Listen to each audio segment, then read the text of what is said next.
이 책에 대해서 이 책을 선정하시고 또 이 책을 엄청나게 사랑하시고 또 이 책을 무려 한 3번 이상 읽으시고 저에게 계속 줄거리 보내시고 이랬던 우리 이제 이진표 사장님께 이제 마이크를 넘기면서 네, 저는 여기서 마무리하도록 하겠습니다. 예.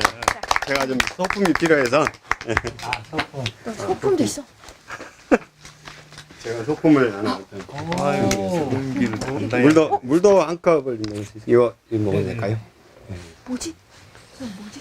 이건 인형을.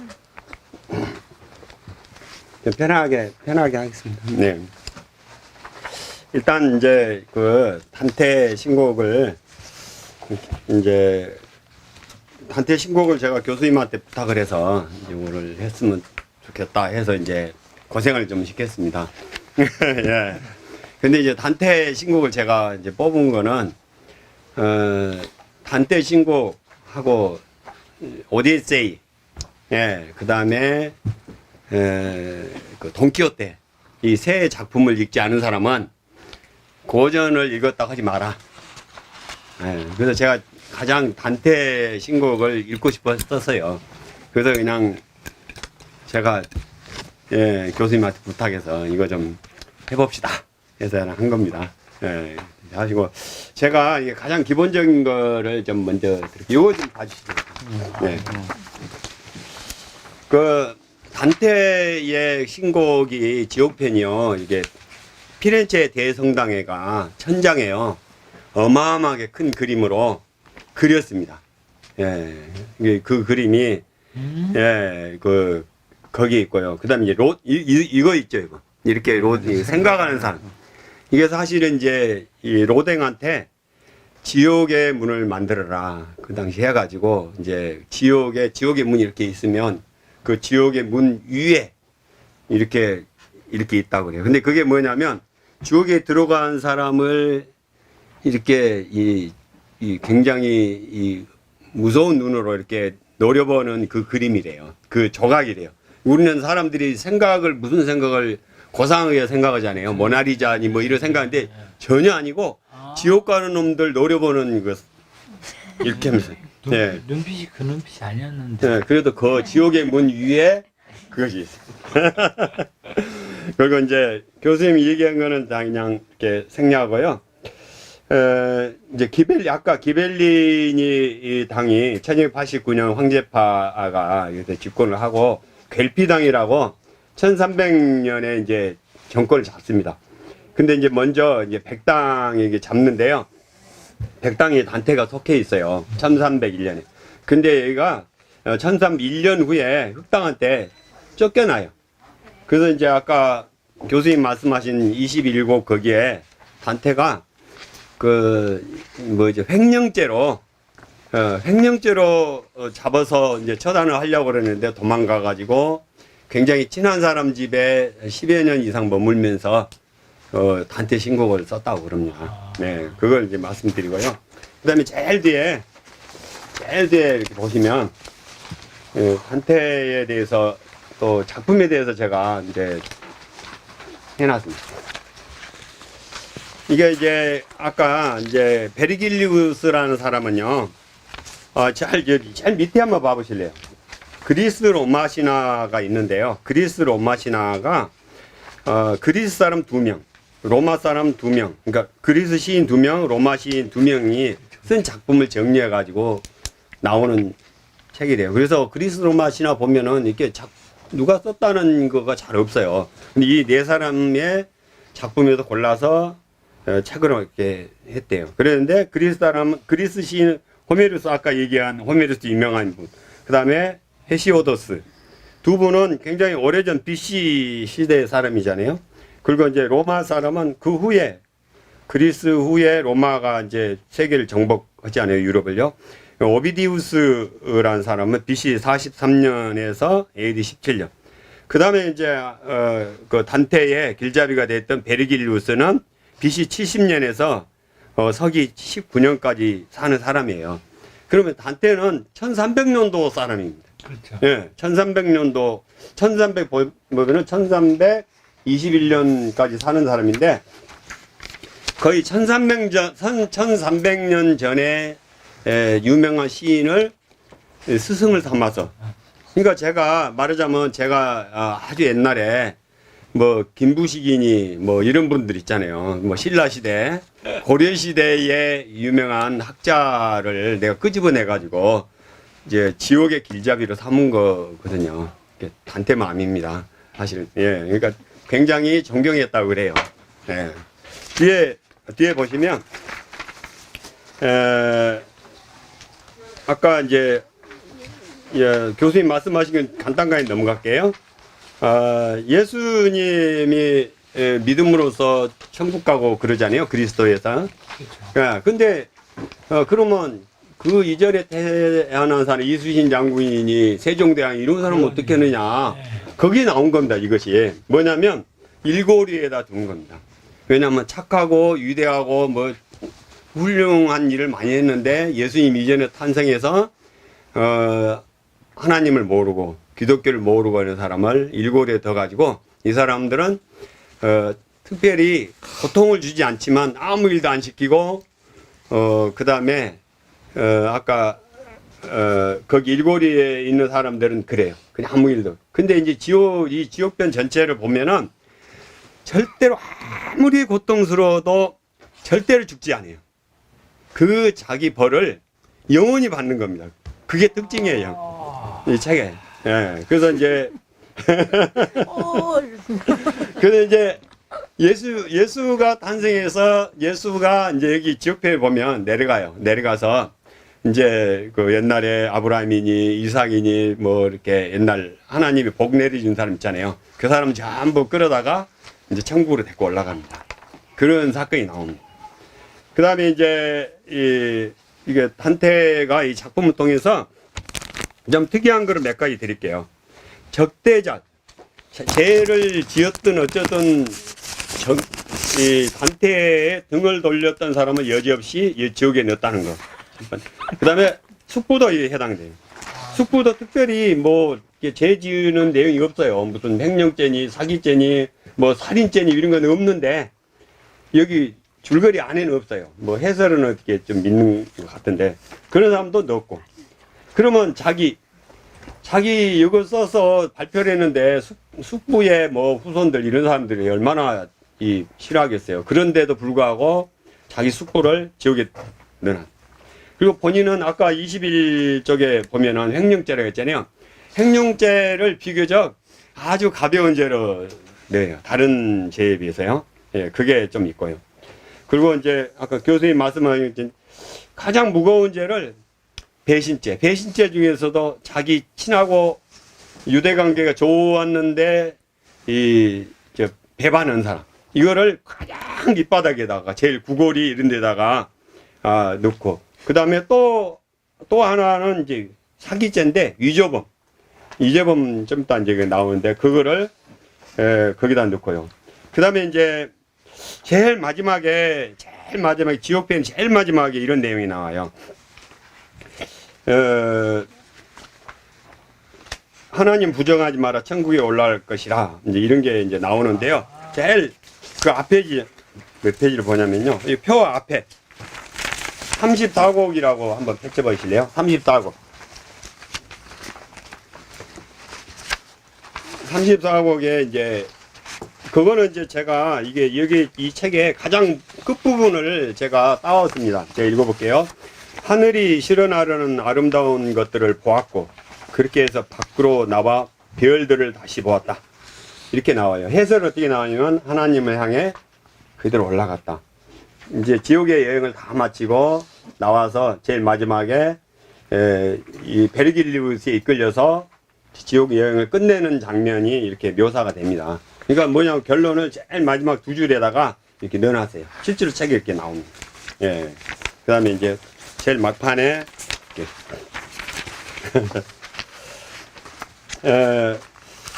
5번 보면은 이게 그 단테 신곡은 굉장히 비유가 길어요. 지옥이 이렇게 이제 좀 이따가 제가 설명을 드릴 건데요. 이렇게 막 한 2페이지 차지하기도 해요. 지옥에 대한 설명을 그 다음에 그만큼 고통스럽다 하고 비유를 이렇게 돼요. 그러니까 현란한 비유를 들어요. 그리고 장황하고 이게 틀려요. 이 작품하고 좀 비교되는 작품이 뭐냐면 돈키호테예요. 돈키호테는 모든 자연의 환경 비유가 없어요. 그냥 행적 그대로만 그냥 나와. 그러면서도 책이 벽돌만한 책이 2권이나 돼. 뭐 이렇게 이 봄 날씨가 돼서 뭐 이렇게 개나리가 피고 뭐 날씨가 노곤노곤하고 그래서 뭐 생기가 돋고 이런 내용이 일절 없습니다. 근데 여기는 지역에 대한 비유가 어마어마하게 많이 들었다는 거예요. 그 특징입니다. 그 다음에 이제 아까 얘기했던 연관 도서가요. 그리스 로마 신화의 영향을 엄청나게 많이 받았습니다. 그리스 로마의 신화에 대한 그 당시 신에 대한 얘기가 굉장히 많이 나옵니다. 예, 신에 대한 비유. 그리고 이 변신 얘기가 있어요. 변신 얘기는 변신하고 변신 얘기가 틀려요. 변신은 카프카의 변신이고 여기서 나오는 변신 얘기는 지금 그 위에 그리스 로마 신화를 썼던 오비디우스라는 사람이 쓴 책입니다. 변신 얘기. 뭐가 이렇게 자기 뭐로 새로 변하고 뭘로 변해서 뭐 이렇게 뭘 당하고 이런 거 막 나옵니다. 예. 제가 이제 이 신곡에 대한 그 개괄적인 거 이렇게 말씀드리고요. 제가 오늘 좀 준비한 거는요. 30곡을 준비해서 30곡. 요거 펼쳐.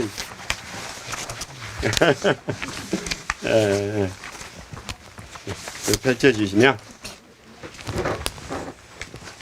이건 이제 책이 지금 없으셔서 본문 내용을 제가 복사를 했어요.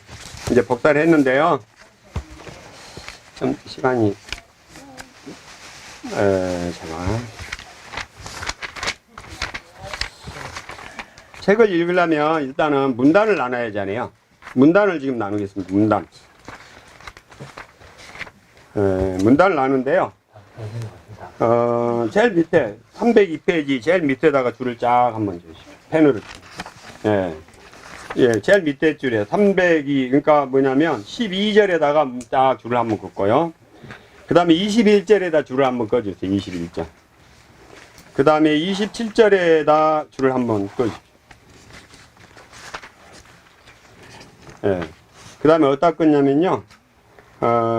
뒷페이지로 넘어가서, 이거 몇 절인가요? 39, 36에다 줄을 그어줘요. 그 다음에 45 밑에다 줄을 그어줄게요. 45 밑에. 아, 거기 없는가요?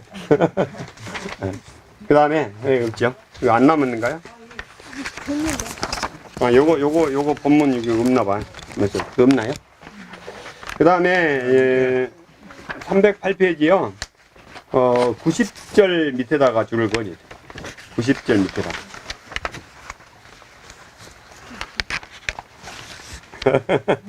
네. 그 다음에 어디다 끄냐면요. 그 뒤에 넘겨서 129절 밑에다가 줄을 꺼줘. 129절. 310페이지. 네. 이렇게 해서 나눠야만이, 이렇게 나눠서 읽어야만이 이걸 해석할 수 있습니다. 네. 이렇게 나누지 않으면, 이게 신곡이 좀 어려워서, 이렇게 한 줄도 해석이 잘 안 돼요. 이렇게 나눠가지고, 자, 제일 앞에 있는 거는, 비유입니다, 비유. 지역이 이렇게 지긋지긋하다는 비유를, 이렇게 나누는 거예요. 제가 좀 읽을게요. 자, 헤라가 세밀레 때문에 테베의 혈족에 대해 수도 없이 분노를 퍼붓던 시절. 나오죠. 자, 헤라가 뭐냐면요. 제우스의 부인입니다. 정실. 제우스의 정실 부인인데요.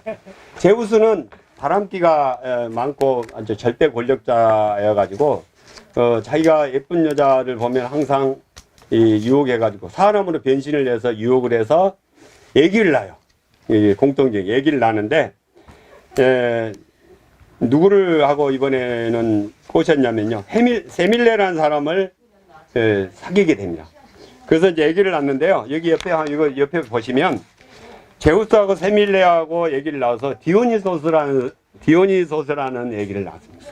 예, 디오니소스. 예. 그러면 이제 헤라라는 사람은요, 어마어마하게 상당히 질투가 많고, 난폭해요. 그래서 이제 가만둘 수가 없죠. 그렇죠? 예, 세밀레는 당연히 불에다가 번갯불에다가 태워 죽입니다. 번갯불에. 근데 그 어떻게 태워 죽인 거는 너무 시간이 많이 가니까 그리스 로마 신화에 보면 나와요. 맞아요. 예, 번갯불에 태워 죽여요. 태워 죽이고 그다음에 이제 이 제우스는 또 공통기행이 뭐냐면 자기가 낳은 이제 나무 여자를 사귀어서 자기가 낳은 애들은 꼭 구해요. 예, 꼭 구하는데 어떤 섬에서 이제 다른 여자 사귀어서 그 섬에 있는 사람을 모조리 싹 죽이는데 그래도 그 아들은 딱 제우스가 하나 살려서 그리고 섬에 사람이 다 죽어버리니까 개미들을 전부 사람으로 환생시켜서 사람을 다시 섬에 섬이 유지되도록 이렇게 했던 일도 있고 했는데요. 이 디오니소스라겠죠. 세밀레가 난 자식을 옆에 얘를 누가 키우냐면 바로 밑에 뭐 이노라고 써 있죠. 이노라는 사람은 뭐냐면 세밀레의 여동생이에요. 그러니까 얼마나 지도가냐면 자, 이노라는 사람이 디오니소스를 데려다가 키우니까 이 이노를 가만두면 안 되겠다 해가지고 이노하고 옆에 보면 아타마스 왕이에요, 왕. 여기는 이노라는 사람은 이제 왕비죠. 왕비인데 이 둘을 가만 안 두죠. 정신병자를 만듭니다. 정신병자를 만들고 그리고 이제 애들 또 가만 안 두겠죠. 레아르코스라는 애를요. 이 사람은 위에 아타마스하고 이노하고 정신병자를 만드는데 아타마스를 이가 숲속에서 사람을 몰라봐요. 그래서 자기 부인이 이노하고 레아르코스라 두 사람이 오는데 전애들을 뭐라고 나오냐면 여기에 이제 보면은 세 번째 칸 그물을 쳐 내가 길목에서 읽어볼게요. 그물을 쳐 내가 길목에서 암사자와 새끼 사자들을 잡겠다. 아타마스는 무자비한 이빨을 내밀어 레아르코스라는 이름의 병약한 아이를 물어 빙빙 돌리다가 바위에 내동댕이 쳤다. 그러자 이노는 다른 아이와 함께 물에 뛰어들어 죽었다. 이게 나오잖아요. 그래서 지금 이걸로 뭘로 보이게 되냐면요. 암사자와 새끼 사자로 보게 되는 거예요. 미쳐가지고. 그래서 부인이 애기 레아르코스하고 오고 있는데 레아르코스를 한번 보세요. 요거를 레아르코스라면 이렇게 빙빙 돌려가지고 바위에다 꽉 때려가지고 얼마나 잔인합니까? 이게 돌려가지고 바위에 때려서 죽이니 그 이노라는 사람이 얼마나 충격을 받겠어요. 그러니까 자기 밑에 있는 멜리케르테스라는 자기 작은 아들 애기 있어요. 걔하고 둘이 깊은 웅덩이 빠져 죽습니다. 이렇게 해서 철저한 보복을 해요. 헤라란 그 제우스 정실 부부가. 자, 요거를 이제 위에 제가 읽어볼게요. 헤라 세멜레 때문에 테베의 혈적에 대해 수도 없이 분노를 퍼붓던 시절 아타마스는 미치광이에 대해 어느 날 자신의 두 아이를 안고 가는 자기 아내를 보고 소리 높여 해졌다. 실제로 아내잖아요. 근데 자, 이 아내와 아들을 어떻게 보느냐. 그물을 쳐 내가 길목에서 암사자와 새끼자들을 잡겠다. 얘 둘을 잡겠다는 거예요. 암사자와 새끼사자로 보고 혼동하. 아타마스는 무자비한 이빨을 내밀어 레아르코스라는 병약한 아이를 물어 빙빙 돌리다가 바위에 내동댕이 있다. 그러자 이노는 다른 아이와 함께 물에 뛰어 죽었다. 이제 그 다음에 이제 또 다른 테마가 나옵니다. 운명이 기울여 무엇에든 자신만만하던 트로이인의 오만함이 꺾여 왕이 제 왕국과 함께 망해버렸을 때 노예가 된 불쌍한 헤카베는 폴리세네의 죽음과 바닷가에 밀려온 아들 폴리도로스의 시신으로 인해 여기까지만 하고요.